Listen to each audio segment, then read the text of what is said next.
Hey everyone, this is Cal, and I just want to thank you for joining us here today. At Intentional Leader, we help leaders take the guesswork out of self-leadership, accelerate their personal growth, fight a reactionary lifestyle, and achieve their God-given potential at home, at work, and in their communities. We hope you enjoyed today's episode. Let's go make it count.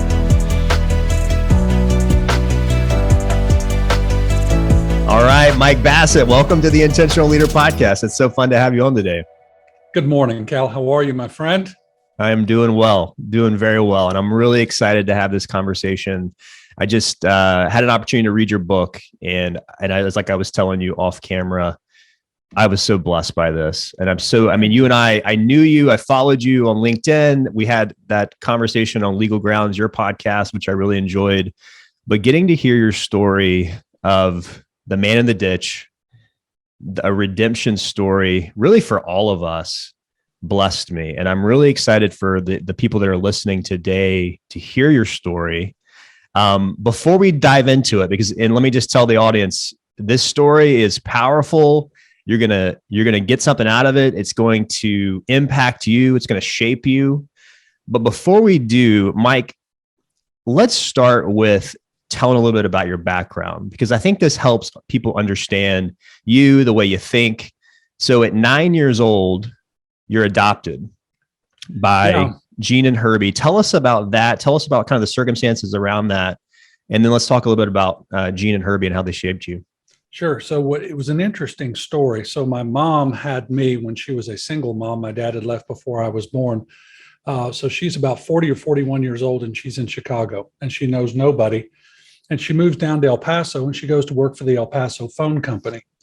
And she's working with a woman by the name of Jean Bassett, who is a coworker, supervisor, something like that.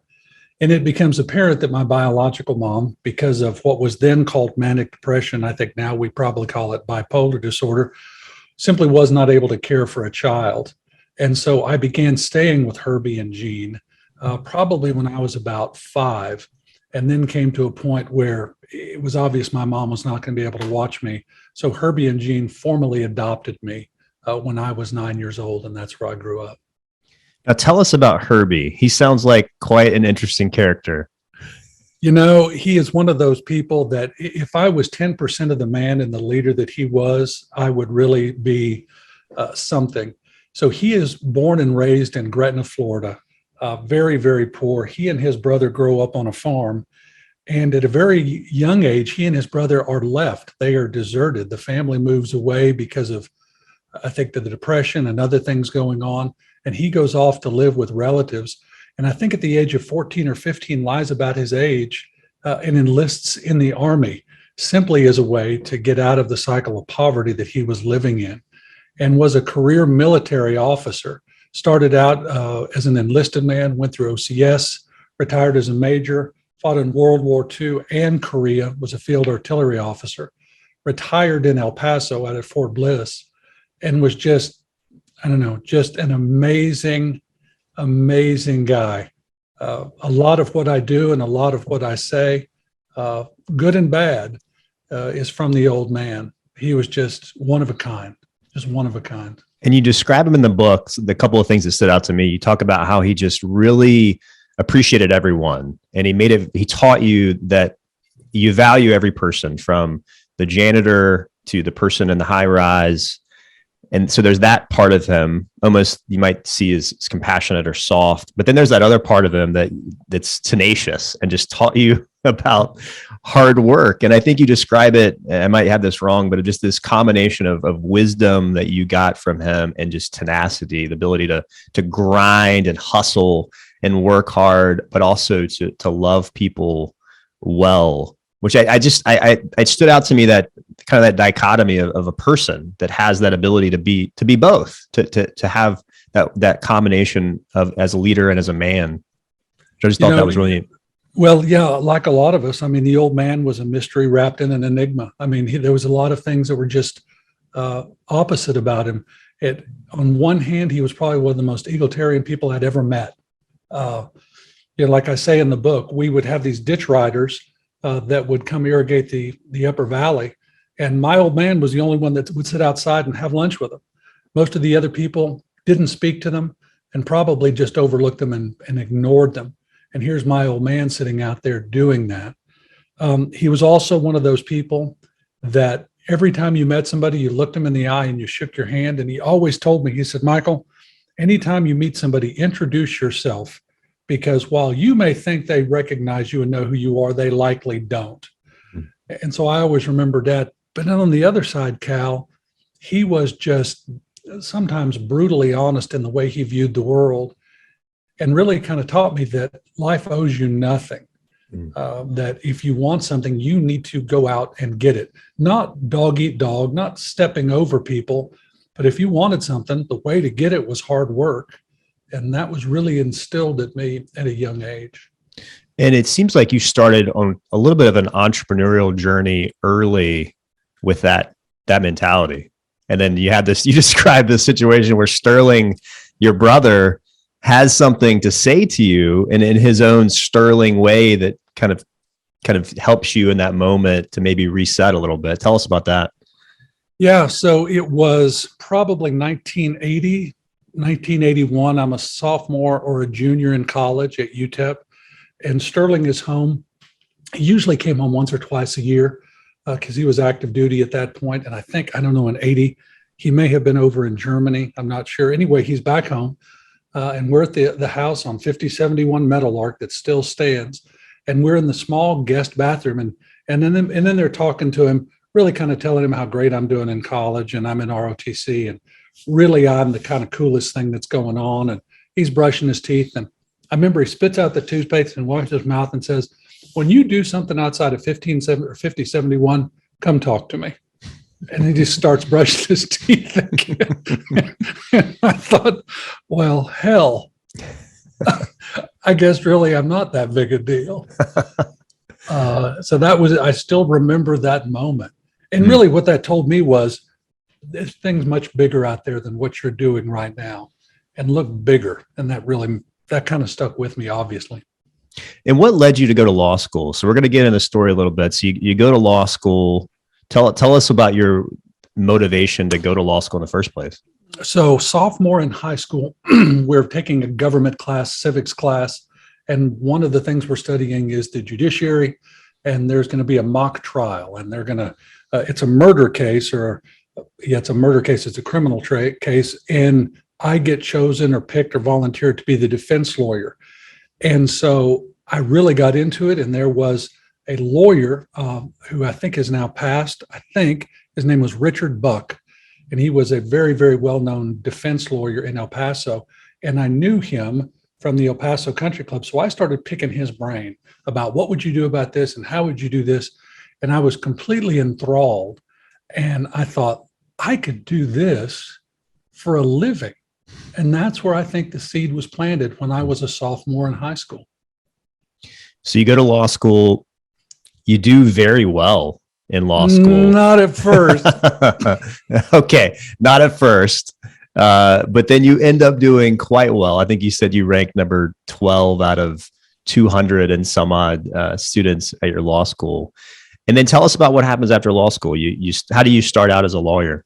So I was fortunate enough to be a teaching or a research assistant for Professor Vincent Johnson, who is still there at the law school and was one of my mentors.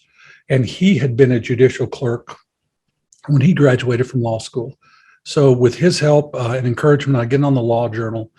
And then he comes to me and says, have you thought about a clerkship? And I said, what are you talking about? I don't know what you're talking about. He goes, you go clerk for a judge for a year after law school, and it's really good. You get a lot of exposure and it looks good. It's good on your resume and it's good experience. I said, great. How do I do it?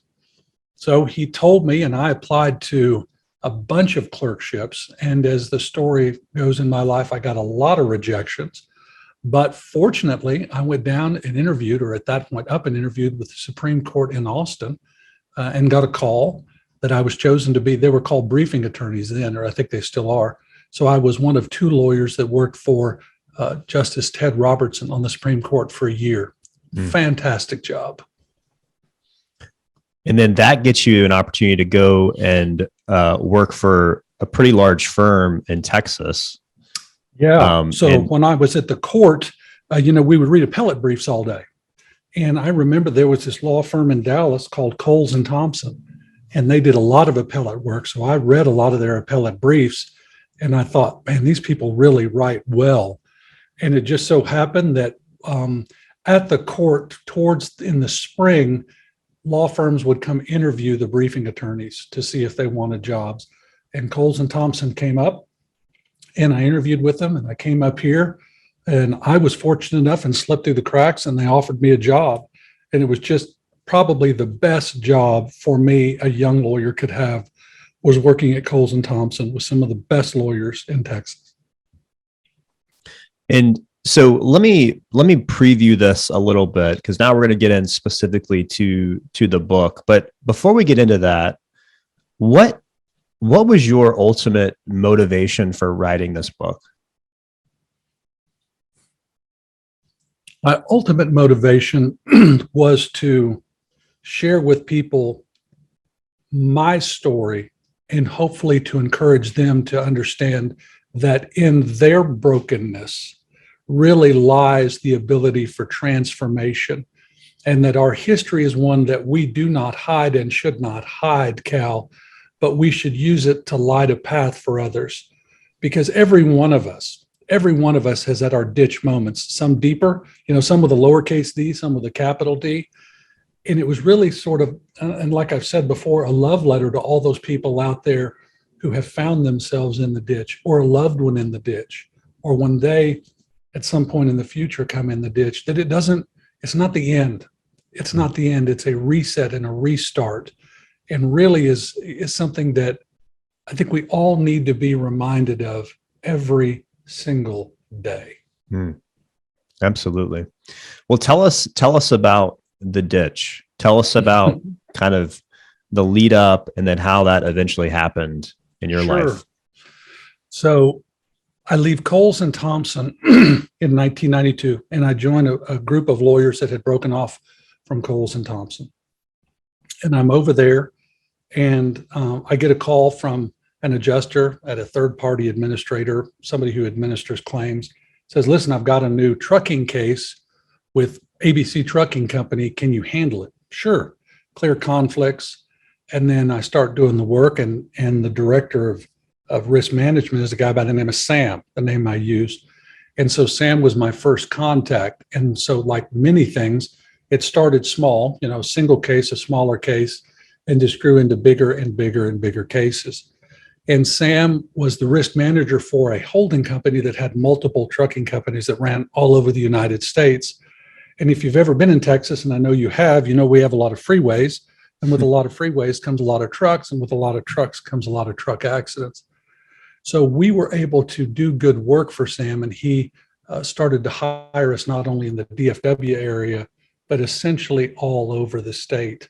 So when another lawyer and I split off from that firm, in 1996, Sam's business went with us, and he, continued to feed us business, introduced us to other people in the trucking industry because that's the kind of guy he was. So he was a source of a lot of business for us when we started our own firm in 96. And tell us a little bit about Sam. Sam sounded like quite a character. Sam, yeah, he is quite a character. He's one of those guys that has never, ever, ever met a stranger. And I know in your military career, you've run into people that, you will meet them at the officers club, or you meet them out at breakfast, and in 20 minutes, you're talking very, just gregarious. He was that kind of guy. He was very smart in what he did. He knew risk. He knew it very, very well. He also knew to let his lawyers do their job. And he didn't micromanage, but he was very involved. And he was also one of those people that was big on, he was a lot about relationship. And so whenever he came in town, he always wanted to go to dinner. He always wanted to sit around the table and visit. He was one of those guys who was just incredibly inviting, and he knew everybody. And, he was one of those guys you could go to and say, hey, listen, do you know anybody in such and such state that does X? And he'd say, yeah, I know a guy. Let me put you in touch with him. So he was very, very well connected in the transportation industry. Did he get to know your family too? It sounds like he came to your house and would dine with you all. And yeah, I mean, I can count in my 34 years of practice, I'm thinking, I've had 2 clients in my home. And he was one of them. And we were living out in Waxahachie. And I remember he came out and sat around our big kitchen table that we still have today, and broke bread with us. And he was Catholic, and he went to mass with my family. And so you have to think about that. If you're somebody that's in a customer service business or relationship business, when you have a client that crosses over that line, both literal and figurative, and becomes a friend and dines with your family, that sort of takes it to a different level, Cal. So then tell us what ultimately happened with Sam, this person who became a friend, really, and a client. So Sam was also one of those guys that, he obviously hired lawyers all over the country because he needed lawyers to defend the trucking companies for whom he did the risk management. And in our business, oftentimes at the holidays, people will send gifts. I don't know about you, where you are, but pre-pandemic, you could tell starting at about Thanksgiving through the end of the year, our kitchen was just a smorgasbord here at the office of food because everybody was sending gifts. Well, Sam is somebody who hires lawyers, so he received a lot of those. Sam also would get tickets all the time to the Super Bowl because he knew lawyers that had tickets and stuff like that. But that's just the way Sam was. And so I remember it was, I believe, 2001, I believe, I get this big box in my office. I mean, big box, think 3 feet by 3 feet by 3 feet. And it's from Sam. And I open it up, and inside is all of this Green Bay Packers swag, like signed jerseys, signed footballs, prints, color prints of the team, just really, really, really nice and thoughtful stuff, but not surprising given Sam. And so I called him. I said, "Hey, man, I got this package. That is so nice of you. I really do appreciate that. The boys are going to love these footballs and these jerseys. That's really great." He's like, "Hey, happy to do it. I'm glad you like it. It was a great game. We talked about the game." He said, "I also put something in there for you." And I thought, well, so I went through and kind of inventoried it again. And I said, "No, Sam, this is all I got, unless one of the jerseys is for me." He goes, "No, look in the bottom of the box." And sure enough, there was an envelope with my name on it. So I opened it up, and inside, Cal, are 3 checks. Now, they are made payable from 3 of the different trucking companies for whom Sam did the risk management. 3 trucking companies that we had represented, or at that point may have represented on cases, but they were not on cases I was handling. I mean, I know the cases we handled, and none of them were on there. And even more odd, the checks were made payable to me. I don't know how much folks know about the private practice of law, but in larger firms, checks don't go to lawyers, checks go to the finance department. I mean, I don't know what to do with checks. So I said, "Hey, yeah, I got these checks, but Sam, there's something wrong here, because these 3 checks, these aren't cases we're handling." And the checks totaled just a little over $10,000. He said, "No, I know. I want you to put those checks, run them through your trust account. And I want you to give me 75% and you can keep 25%. I said, no, we're not going to do that. I'm not going to do that." He goes, "No." He goes, "All you got to do is just cash the checks, and you take 25% and I'll take 75%. I said, "Sam, I'm not going to do that." And I knew him well enough. And I knew that, everybody's got their demons and vices. And I said, "Sam, do you need me to loan you $10,000? That's how close I thought we were, Cal. I mean, that I could say to him, "Man, do you need me to loan you $10,000? Are you kind of in a bind somewhere?" Yeah. He goes, "No." I said, "Well, then I don't know what to do, man, because these aren't me. These aren't for me. And I'm not going to cash it." And then his tone changed. It went from cajoling, "Hey, listen, this is what we're going to do, buddy, rah, rah," to just really, I guess the best way to describe the voice, and I know it's so contrite and cliche, but you remember in A Few Good Men when Jack Nicholson is on the stand and Tom Cruise starts to push him and the tone changes. Absolutely. That was Sam's tone. And he said, okay, well, here's what you're going to do. He goes, you're going to take those effing checks and you're going to cash them and you're going to give me the money. And if you don't, I will tell everybody in the industry that you have lost it, and I will pull every bit of business I have from your firm. Which would have been about how much? I bet you with what he hired us on and what he referred us, my best guess is $500,000 a year, maybe $40,000 a month in revenue.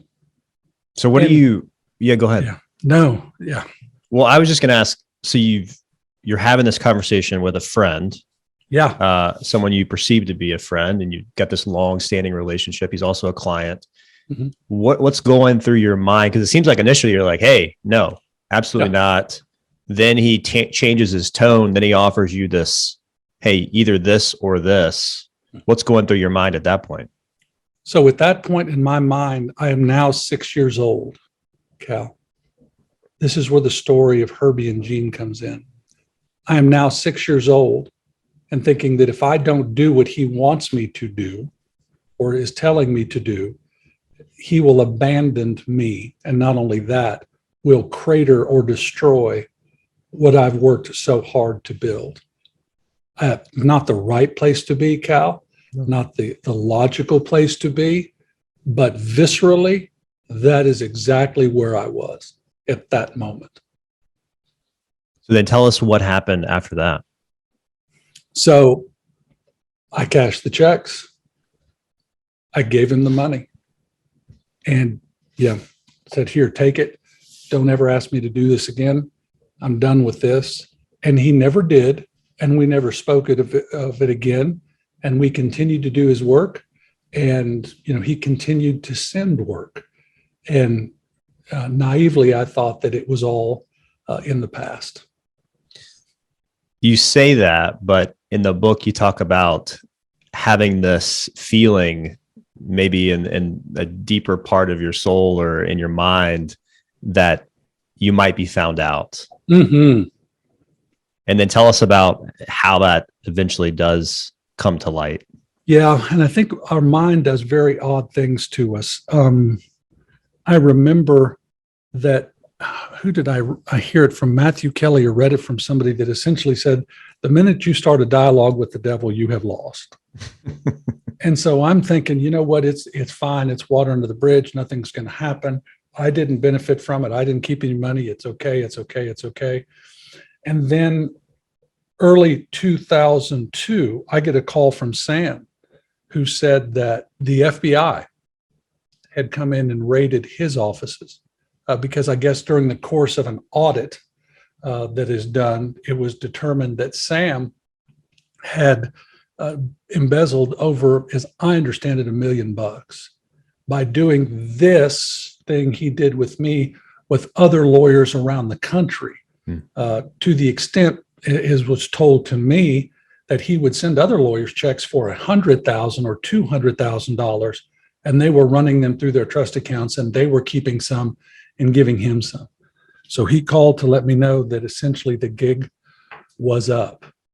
And so I left my office that day, never to return back to that office, by the way, and took the long, long drive home to tell Liz that I had ruined our lives.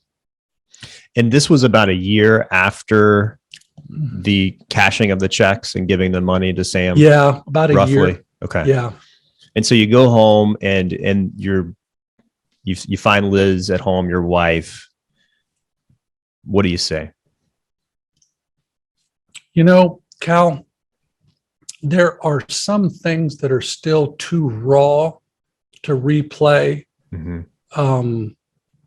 word by word, but suffice it to say that I told her that I had made a huge mistake and that I had ruined our lives. That is the That is the Reader's Digest version of the Cliff Notes of the G-rated version of the conversation. And Liz, I'll say I was so impressed by her in the book, not just in this moment, but in other moments of the story.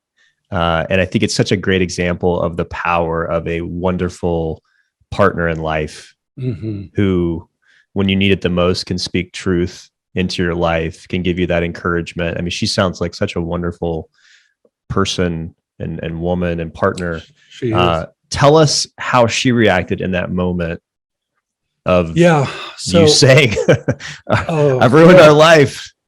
So there's another scene, and this still sticks with me. And there's a scene in Black Hawk Down where the Rangers have gone into this building and everything's just going wheels upside down on fire in the ditch. And Tom Sizemore plays like a sergeant, and he gets out of a Humvee and he is walking down a street and in Mogadishu, and there's bullets flying everywhere, and he is as calm as can be, and he's talking to somebody, telling him to do something. He's just having a conversation like he's walking down the street. That was my wife that day. Okay. She's like, well, okay, you need to hire a lawyer. So we are going to go see Martin Lenore.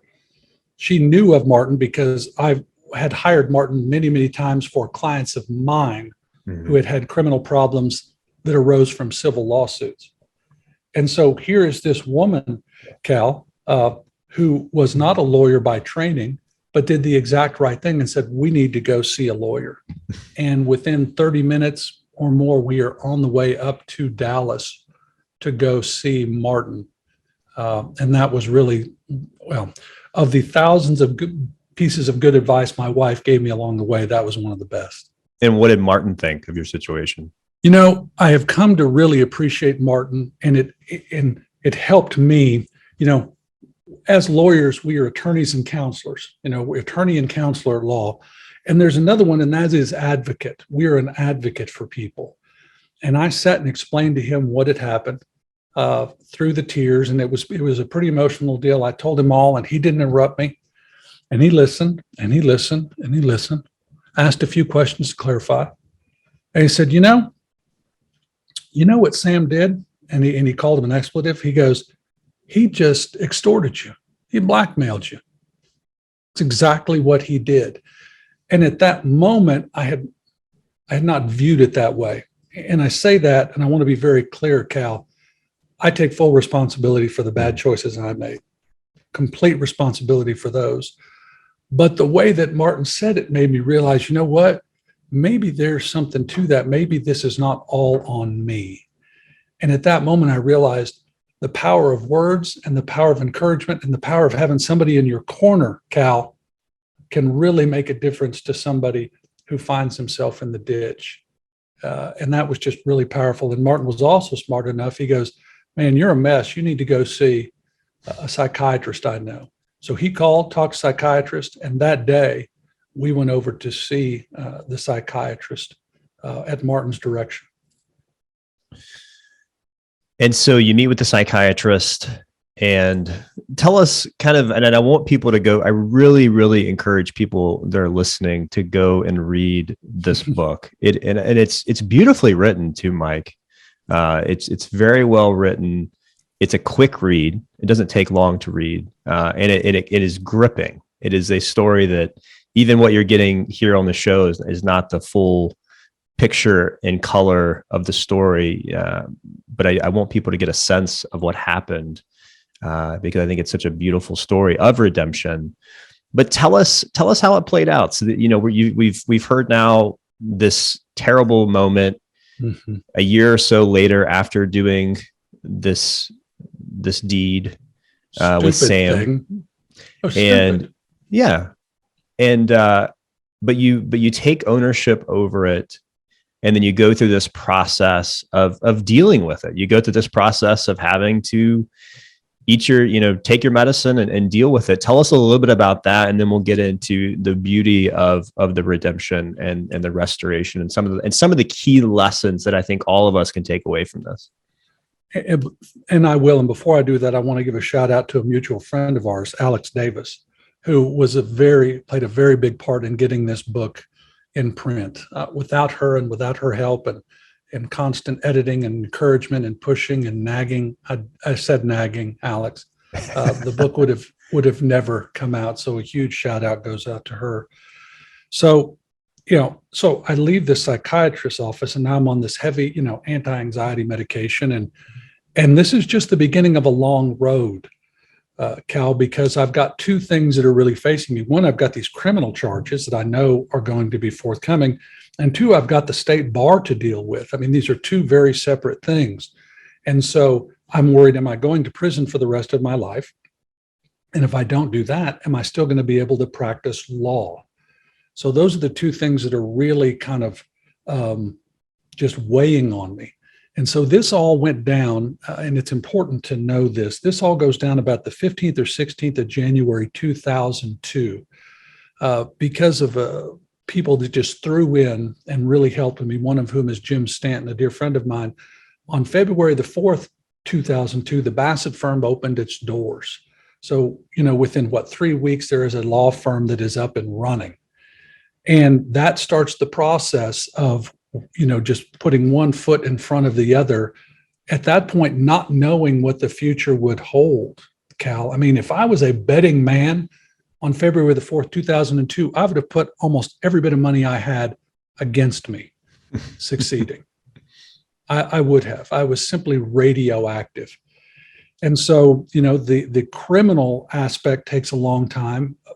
Jim Burnham was a lawyer that Martin referred me to, who was an incredible help with that.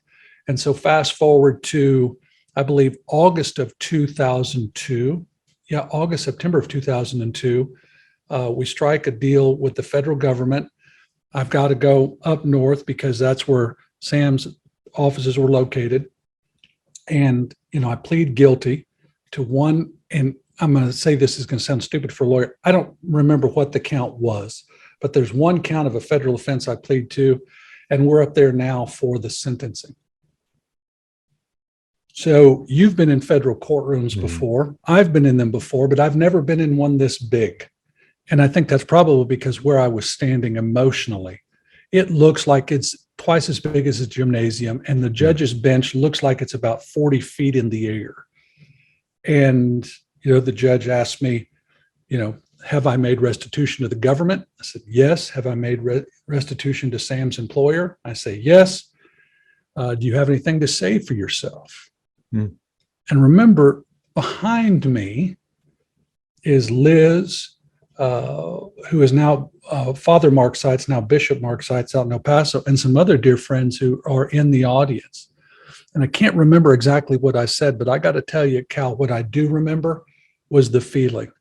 And it was just unblinding shame and guilt for what I had done. And then the judge said, okay, well, I've read all the letters that have been submitted on your behalf. And I want you to know that what you did, does not define you. You're going to pay for what you did, but it does not define you. And I remember that. And then he sentenced me to 90 days in a halfway house. So that would start on January the 11th or 12th of 2003. So from that date in August to January, I knew that I was going to go into a halfway house for 90 days. But see, the state bar thing wasn't done at that point. That's still looming. So great. Now I know that I've got to go to a halfway house for 90 days. The question is, do I go to the halfway house as a lawyer or an ex-lawyer? So maybe about a month later, the state bar grievance committee meets. And so that is in a room that is the antithesis of the federal courtroom. It's a small, stuffy room that probably sat 6 people crowded, and I think that there were 10 in there. And so there's me, there's Jim Burnham, there's Martin, there's my ex-law partner, there's the general counsel for the company for whom Sam worked. So there was not a lot of love in the room, understandably, from their perspective. So we go in, there's a hearing, they ask me questions, then we're done. And we walk over to a Starbucks, and Jim goes, well, all we can do now is just wait. I mean, there's really no timeline. We just wait. And I think it was about a month, 45 days later, Jim Burnham calls me and says, okay, I got I got the word from the grievance committee. And so, Cal, you've tried a bunch of cases and I've tried a bunch of cases. You know that feeling when you're waiting a verdict and the bailiff comes out or there's a, yep, you get a verdict? Okay, multiply that by 1,000. And I said, well, he goes, well, you got a public reprimand. So now I knew that at least we had a fighting chance. So I go do my time in the halfway house, just do my one day at a time, one day at a time, one day at a time, and then leave the halfway house on the Friday of the weekend I was supposed to get out. And and then we continue to grow the firm. It's not easy. It's not that all of a sudden everything is now rainbows and unicorns. The struggle continues to be real, and the grind probably gets even more intense because now I have got to rebuild a law practice and rebuild my reputation from really a self-induced flame out. I want to get into some of these key lessons and some of the inner work that you've done since this, which I think is really beautiful. But one of the things that stood out to me is this, there was this trickle of people from your previous firm who, despite knowing everything that had happened, made their way over to the Bassett firm. Tell us about some of those people and what that meant to you. Well, what it meant to me was that, again, like everything else, we learned so many of our lessons in life, Cal, from those around us, not so much with what they say, but what they do. And it was a lesson to me in what loyalty really looks like. These people knew me, they knew what I had done, and they chose to come over with me. One of them that sticks out in my mind is still a dear, dear friend, and that's Stacy Cassidy. At this point, she was probably a 2.5-year lawyer, maybe a 3-year lawyer. She'd been working with me for about a year or a year and a half. And I remember her coming over and saying, you know what? She goes, I talked to my dad, who was a Lutheran minister, and I visited with him and I kind of told him what was going on. And he said, Stacy, you got to go with who you trust. And she goes, and I trust you. So that was just a huge lift to know that there were still people that thought enough about me. And then a secretary from my old firm and a paralegal from my old firm came over and joined me. And with Liz, that was the original group of the Bassett Firm. And that was just amazing that those people would come and join me. Again, Cal, if you were an outsider looking in and someone had said, place your bet, you'd have said, I'm going to put the Bassett Firm to lose. One of the things that I have been learning about is wisdom and the formation of wisdom. And one of my favorite pastors, Tim Keller, describes wisdom as a path. And he refers to the book of Proverbs. It's a path. It's not a door. You don't just walk through a door and you're a wise person. It's step by step by step along the path. And it takes time. There's no shortcuts to wisdom.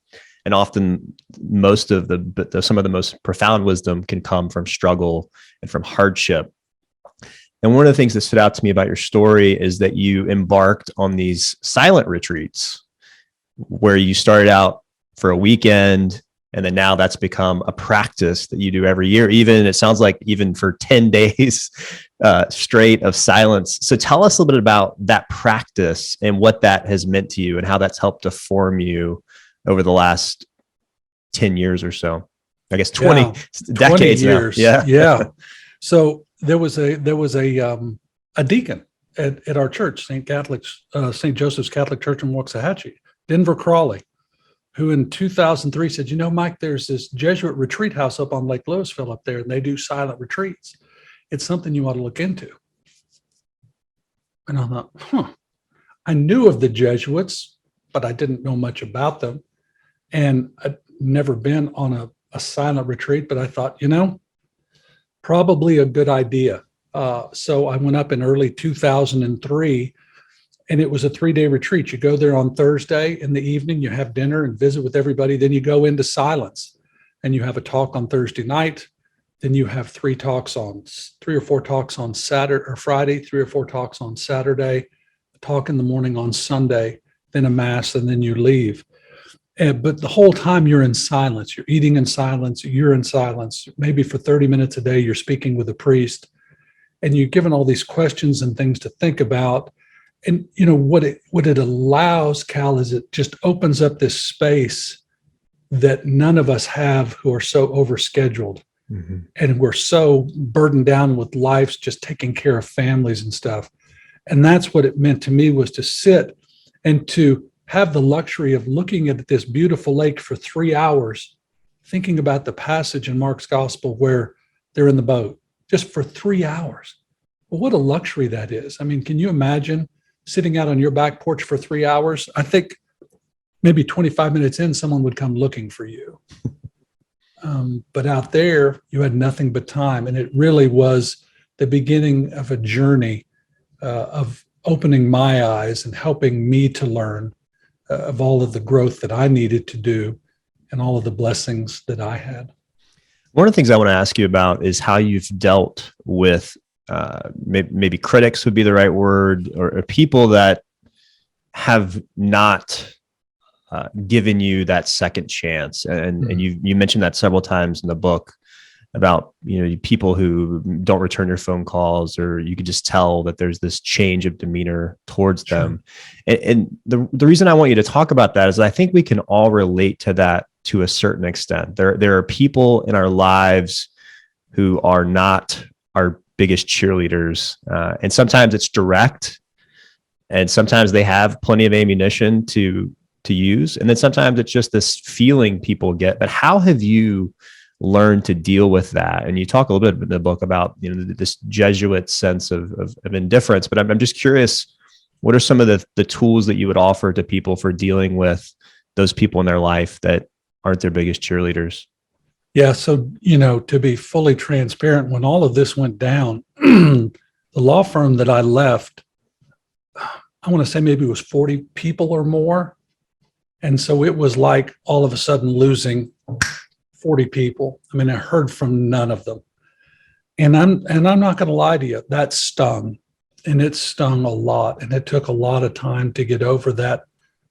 It was initially anger, but as I've learned in my life, anger is not the base emotion. And when you peeled it back, it was loneliness and sadness. It was hurt. And so at first, Cal, I did not handle it well. I mean, there was a lot of, how dare you? And I, all that I did for you. But the more I've tried to learn and I've tried to grow, I've come to the point of, I can't control what other people do or say. It doesn't mean that it doesn't make me sad, but that doesn't mean that I'm going to stay there in that sadness. As Father Joe would say, don't stay there long enough to get your mail. Just, you got to pass through it, sure. But now, when somebody is not my greatest fan, or now when I've heard or people will say something to me directly, I kind of step back and think, I wonder what's driving that in them. And who knows what it is. But the most important thing I can do is not be that person to somebody else in my life world. So it's a constant reminder to me that when somebody I know disappoints me, or somebody I know falls in the ditch, that I don't want to be that person that turns on them. And that doesn't mean not holding somebody accountable. Yeah, that still has to happen, but done with compassion. This road we're on, this pilgrimage we're on, is hard enough, Cal, with just what we carry. I can't carry other people's baggage. And that's kind of how I've learned to deal with it. I'm still a work in progress. Some days I do really well with it. Some days I get wrapped around the axle. Mm-hmm. So I want to dig into, in our remaining few minutes we have here, I want to share some of the wisdom that you've gleaned. I want us all to benefit, as I have just reading this book, with some transferable principles or mantras or things that people can apply to their life that you've learned the hard way. And obviously we all have our own mess. I mean, I have plenty of it in my life. And I think you describe one of the things I love about Liz, your wife, and one of the things I so appreciate about my wife is she sees the ugliness, she sees the mess, and she still loves me. Mm-hmm. And that's just such a beautiful example of the power of a marriage that's committed is, hey, here's me and all of my ugliness. And yet it's this unconditional love that you freely give. And it's a great example, I think, of the love that we have from God, that we don't deserve it, but yet we get it every day. Yes.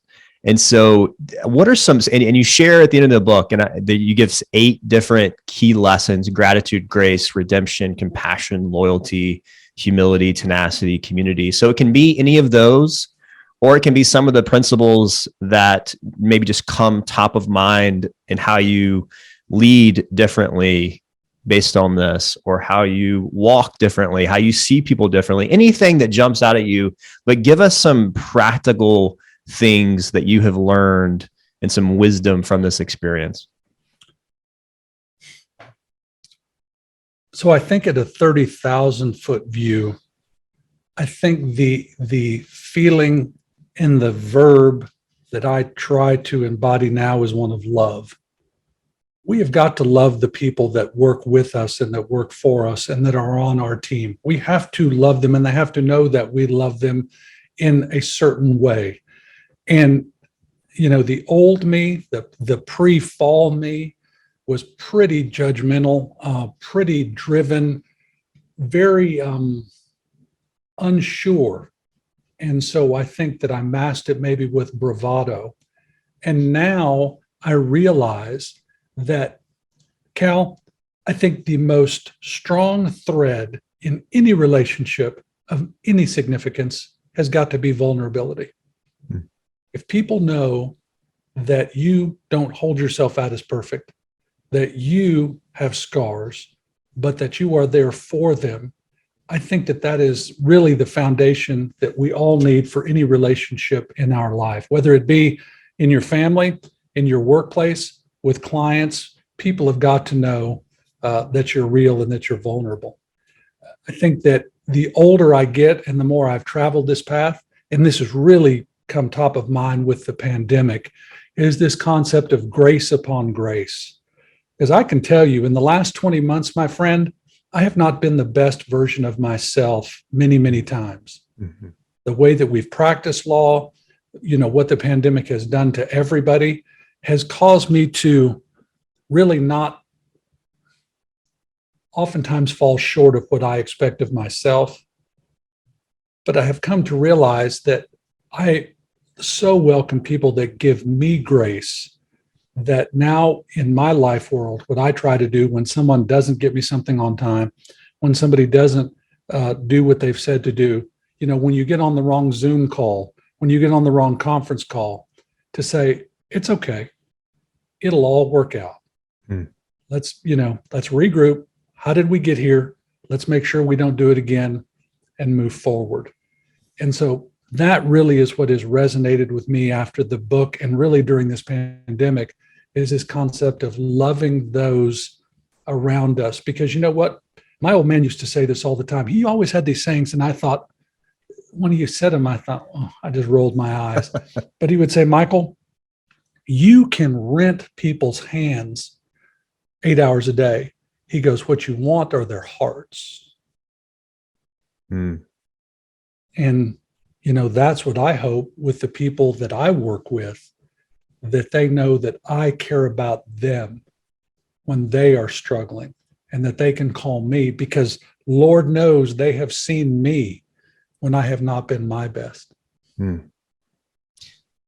Yeah, man, that's so good. And I sense from you and from your book, and I'm sure this is something that the people on your team sense, is just a true humility, a humility that because we can all put up a mask, and we have this kind of, as Brene Brown would describe it, we have this armor that we all wear. And the reality is that none of us, like 0 of us, are perfect. None. And all of us are a product of so many people who have helped lift us up through grace, through God's grace, through the grace of people.